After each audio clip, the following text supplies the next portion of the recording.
എക്സാമിന് വേണ്ടി വന്നതാണ്. ഡിഗ്രി എക്സാമിന് വന്നതാണ്. സ്റ്റിക്കറൊക്കെ കിട്ടിയിട്ടുണ്ട് 3 പേർക്കും. അതാ കാര്യം നമ്മൾ എക്സാം കഴിഞ്ഞിട്ട് വരും. ഇപ്പൊ പോകും. നമ്മൾ 10:45 നമ്മൾ എക്സാം പ്രൈസ് റൗണ്ട് 1 ഉണ്ട്, റൗണ്ട് 2 ഉണ്ട്. അപ്പൊ നമ്മൾ റൗണ്ട് 2-ലാണ്.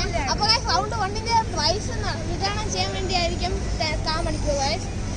നമുക്ക് മെഡലൊക്കെ കിട്ടാൻ വേണ്ടി നിങ്ങൾ കമന്റ് ചെയ്യുക. ബെസ്റ്റ് ഓഫ് ലക്ക് കമന്റ് ചെയ്യുക. വിശാല സ്ഥലമാണ് ഇവിടെ.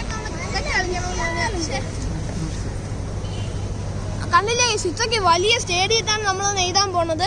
എന്റെ സ്ഥലം എന്ന് വെച്ചാൽ ഞാൻ K6-ലാണ് കേസ് പോയിരിക്കണത്. ഞാൻ J7-ലും. D18-ലാണ്. അപ്പൊ ആണെങ്കിൽ പിന്നെ കൊള്ളാം. അപ്പൊ ഇവിടെ ബലൂണൊക്കെ വെച്ച് അലങ്കരിച്ചിട്ടുണ്ട്. വലിയൊരു വിശാലമായ സ്ഥലത്താണ് നമ്മൾ പച്ചപ്പൊക്കെ വെച്ചിട്ടുള്ള. അപ്പൊ ഇനി ബാക്കിയുള്ള കാര്യങ്ങൾ നമ്മളാണെങ്കിൽ എക്സാം കഴിഞ്ഞിട്ടുള്ള ഒരു വീഡിയോയിൽ അപ്ലോഡ് ചെയ്യുന്നതായിരിക്കും.